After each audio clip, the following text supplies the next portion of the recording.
শেরপুরের শ্রীবর্দীতে ধর্ষণের অভিযোগে এক অটোচালককে মাথা মুড়িয়ে জুতার মালা পরিয়ে ঘোরানোর ঘটনায় থানায় মামলা হয়েছে। প্রধান আসামি লাভলু মিয়াকে গ্রেপ্তার করেছে পুলিশ জানায় এই ঘটনায় ভুক্তভোগীর স্ত্রী বাদী হয়ে রাতে 11 জনের নাম উল্লেখ সহ 22 জনের বিরুদ্ধে শ্রীবর্দী থানায় মামলা করেন।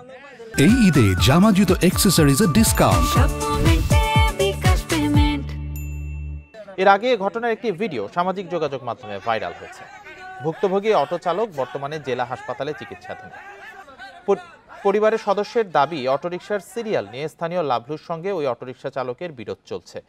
এর জেরে 6 ফেব্রুয়ারি তাকে একটি ঘরে আটকে রেখে মারধর করে লাভলু ও তার লোকজন। পরে ধর্ষণের গল্প সাজিয়ে মাথা মুড়িয়ে গলায় জুতার মালা পরিয়ে বাজারে ঘোরানো হয়।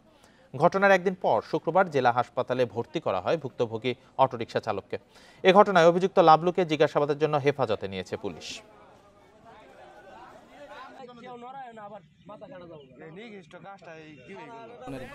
আমার তো জীবনে আজকে আমার জীবনে ওরকম করে ছবি ছাড়িয়ে দিচ্ছে। আমার একটা ছেলের বয়স 9 বছর, সেও আজকে স্কুলে যেতে পারে না। ওরা সবাই কয় বলে তোরা ওরকম করে জুতা বলা দিয়ে